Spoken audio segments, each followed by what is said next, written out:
各位，乱世先斩圣母婊，一言以兴邦，一言以丧邦。新加坡黄循财不作就不会死，中国跟新加坡摊牌了。哎呀，这个不是有一句话吗？说那不明青红皂白劝你要大度的人，你离他远一点，省得他被雷劈的时候把你也给烧着，是吧？凭什么劝死了3500万人民的中国对日本大度一点啊？新加坡的那个华人的血债黄循财也忘了吗？所以我觉得李家是应该考虑了，是可以说是所托非人吧。1月3日，中美相互暂停了贸易报复措施1年，持续将近8个月的关税大战以中国胜利告终。12月8号，中国公布对外的贸易顺差突破了1万亿美元。12月18号，海南自由贸易港正式启动了全岛封关的运作。表面上看起来这是中国深化改革开放的标志性的事件，但是呢，事实上其实是与新加坡竞争东南亚航运的一个正式的摊牌啊。新加坡这回算是褶子了。新加坡呢是西太地区最重要的集散地，一直以来是进出东亚的海运基本都要在新加坡中转。新加坡呢也得益于这个地位，曾经长期占据了全球集装箱港口的龙头老大。新加坡也由此成为了全球极为重要的物流贸易以及加工与金融中心。但是以后新加坡要与海南殊死竞争了。12月18号，海南自贸港正式启动了封关运作。从现在开始，海南全岛已经成为了一个海关监管的特殊区域，6600多种货物可以免税进入海南岛。海南岛上建设了8个对外开放的口岸，既有空港也有海港，与国际零关税经济与全球融于一体。海南的经济活力爆发，未来将成为全球的这个经贸自由港。海南自贸港的建设是一件大事儿，内地从事加工与出口贸易的企业优势那是相当的大，依托加工增值超 30% 免关税的政策，产品进入内地时免征关税，仅交纳增值税、消费税。同时海南呢双15的所得税，企业所得税、核心人才个人所得税均为 15%， 可以减轻企业经营与用人的成本，比较适合高端制造、研发、测试类的企业发展。另外呢，海南自贸港也将作为中国与东南亚的桥梁枢纽，可以帮助内地企业依托 RCEP 的零关税、零壁垒的政策，更高效地进入东南亚的15国市场。同时呢，海南构建了一带一路人民币的回流体系，能够解决内地企业对沿线国家投资时人民币使用难的问题，降低了美元结算的汇率风险。招招都指向了新加坡的替代当然，这也是中国制造以及贸易提升全球影响力的重要的手段。中美贸易战呢，已经凸显了美国小院高墙的贸易壁垒，中国呢却更进一步的开放。海南自贸港正是这一措施的重要体现，树立自由贸易的全球标杆，进一步发展与东盟的贸易，深化一带一路的倡议，推动人民币的国际化，同时打造国际贸易与金融中心，是中国从地区性的大国迈向全球大国的重要的台阶。有人欢喜有人忧新加坡的苦日子要来了。国内的社交媒体上一片欢呼，有网友呢已经列出了去海南采购免税商品的攻略，因为内地去海南没有任何的门槛，有身份证就行。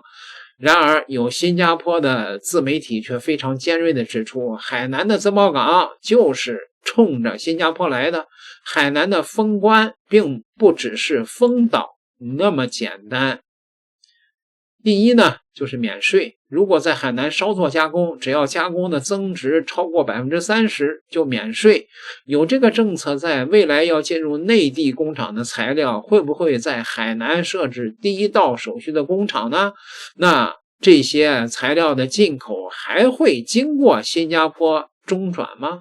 第二个是通关的速度，海南自贸港通关只要1小时，这个速度是新加坡的5倍。之前的新加坡中转完全是因为有地理优势，而现在这个优势已经被中国用科技及庞大的市场所抵消了啊。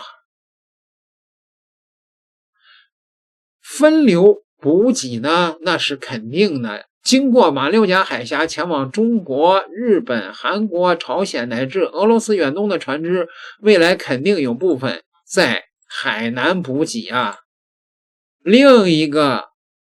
货物集散地，中日韩、朝俄蒙的货物都可以先在杨浦港卸货，再装上大船运往欧洲。同样，欧洲的货物也可以运到海南，再卸货分发运输到各地。比如说东南亚的货物到中国的，以前都需要在新加坡汇集，还有部分加工的环节。现在呢，国家比如说印尼、马尼拉等多国货船呢，直接走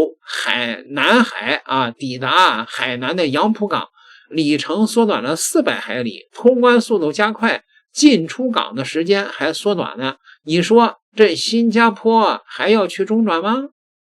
与新加坡相比，海南的人工也要比新加坡低好几倍啊，并且新加坡地域非常狭窄，土地成本非常高，本地依托的产业链也非常有限。相比之下，海南的总面积超过了 3.4 万的平方公里，是新加坡700多平方公里的将近50倍。从这些角度来看，根本没法与依托内地庞大市场、已经全球最完整产业链的海南岛相比啊。港口中转的减少，货物加工的减少，这就意味着新加坡最来钱的2大业务已经被实实在在的侵蚀了。据公开的数据，有很多的跨国公司已经考虑离开新加坡，或者是已经在海南注册办事处，甚至是分公司。海南自贸港的建设绝对是打破全球贸易格局的神来之笔，而海南自贸港的虹吸效应未来一定会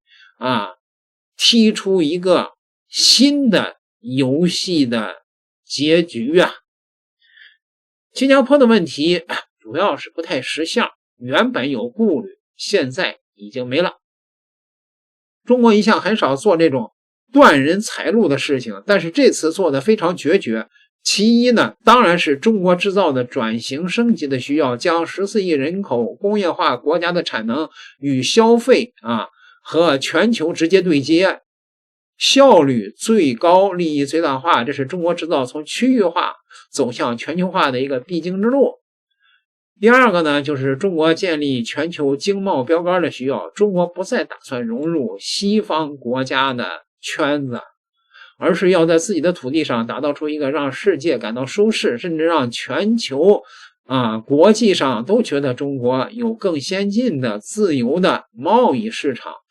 海南的自贸港就是这个开放的试验田。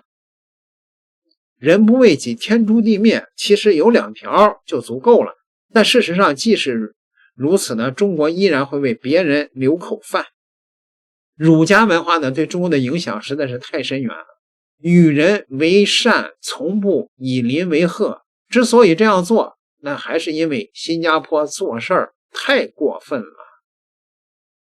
2025年的11月19号，黄循财在新加坡举行的经济论坛上让中国放下，是吧？什么日本是东南亚最受信任的伙伴，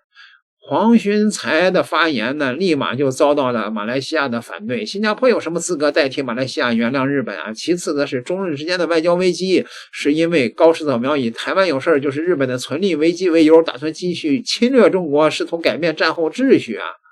是吧？所以说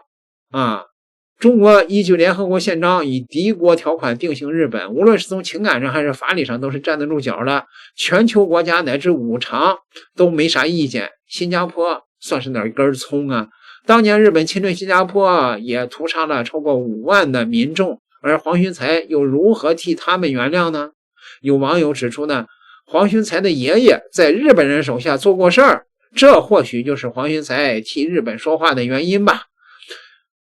新加坡呢，是几乎唯一一个与台湾有着非常密切军事合作的国家。从1975年开始，新加坡的军队就在台湾训练，包括步兵、炮兵、装甲兵，项目高峰每年有超过1万人次的新加坡军人参与训练。根据公开报道的消息，一直到最近依然有继续训练。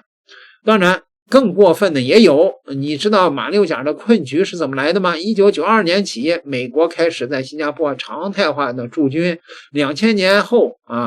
双方签署了海军基地协议，明确美军可以依托樟宜基地为第7舰队提供后勤的支持。之后，美国的海军的航母驱逐舰经常停靠樟宜基地。新加坡也是美国在东南亚最大的军事基地。新加坡扼守马六甲海峡的东端，这条最窄处只有 2.7 公里的海峡，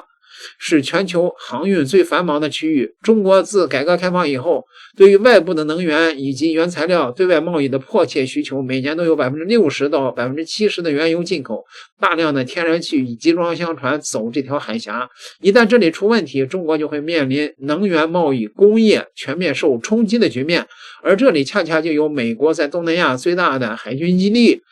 美国可以分分钟封锁马六甲海峡，这就是马六甲海峡的困局。为了解开这个困局，中国在2001年的时候介入了巴基斯坦瓜达尔港建设扼守霍尔木斯海峡，主要的目的是在马六甲海峡封锁后，中国依然可以通过瓜达尔港到中国新疆建立战略的通道。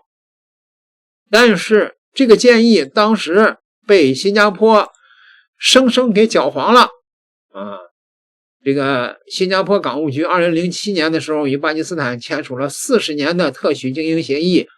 取得了瓜达尔港的运营权。但是呢，签署以后就把这个港口给废掉了，6年没有任何的动作，一直到2013年2月份，中国花了大价钱，该港口的经营权才移交给中国的海外港口控制有限公司。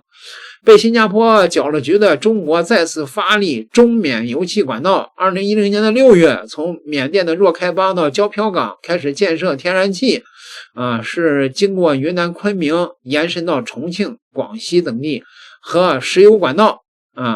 这个是在昆明配套建设了云南的炼化基地，实现原油就地加工，分别于2013年和2015年建成。瓜达尔港错过了最佳的建设时机，到目前该港口作为一带一路的重要战略港口，从事能源转运、区域过境贸易、临港产业与战略支点的作用，重要性不言而喻。但中国的马六甲困局解决呢，被新加坡生生的阻断。新加坡干过的脏活还不少呢。作为中国来说，新加坡不仁，中国也就不义了。以搅局，那我就直接拿掉你的地缘政治优势。中国近些年来已经成长为全球制造业第一、出口第一、顺差第一、全球港口吞吐量第一等各种全球老大的头衔。为什么不拿这些优势搞点事情呢？反正是海南洋浦港建起来了，航运中心转移了。新加坡呢，倒不至于没饭吃，原因很简单，扼守马六甲的东部出口的还有天然深水良港的新加坡，要口饭吃绝对是没有问题的，只是地位就大不如从前了。依托马六甲海峡带来的港口优势，现在新加坡放个屁都有人听，未来新加坡的实力将大不如前。就算新加坡这个总理对吧那只能是出点事儿上个新闻也算个头条吧，是吧？这个计划其实中国10年前就开始谋划了，很多朋友只看到了中国准备好海南自贸港的优势条件，但事实上有重要的一点没有考虑到，中国在南海的军事优势。10年前中国贸易其实也是全球第一了，但是那会儿敢宣布吗？那个时候呢还没有多少底气。10年前中国干了什么呀？南海填岛，中美南海对峙。2013年菲律宾提起南海仲裁搞事儿，把中国惹毛了。从2013年底中国就开始在南海填岛，到了2016年初中国在南海的多个岛礁已经完成作业，开始转入岛礁的基础建设完善阶段。2016年7月12号，美军的双航母进入南海，意图与中国摊牌。结果呢，准备以全面战争并实地开始准备的这个解放军的动作，吓坏了美国海军。7月15号，美军的航母撤离南海，中美南海危机结束了。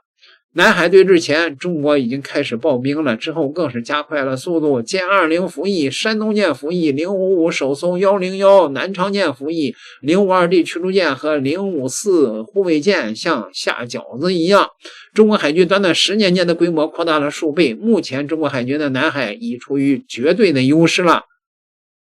美军的航母现在继续巡航南海，这里是国际航道也总不能封起来不让过，对吧？但是美军的航母已经无法像过去那样闲庭信步了，而是匆匆赶路。东风21D 和东风17在头顶上悬着呢，哪还有心思搞什么自由航行啊？就怕中国哪个导弹兵的手指头不听使唤，摁了下去，那可咋办啊？解放军掌握了南海军事的绝对优势海南自贸港的先决条件也就来了。假设现在南海依然是美军具有优势，那么请问，如果美军的舰队拦下从杨浦港出发的船只，检查一番放行，这样多搞几次，各大航运公司的船舶还敢来杨浦港吗？没有军事实力的背书，海南自贸港啥都搞不成。现在中国既然敢封关，那就表示中国在所有的方面已经考虑并部署完成了。所以接下来新加坡的樟宜基地依然重要，但新加坡的地位已经一去不复返了。这不是中国造成的，而是新加坡不断的作死，就像美国挑起贸易战一样。结果除了证明中国比美国强以外，唯一能够证明的就是川普确实靠着信息差从美国股市赚翻了，而新加坡呢，恰恰就是那个美国偷驴黄循财拔角的那个蠢货呀。点个订阅吧，咱们下集再聊。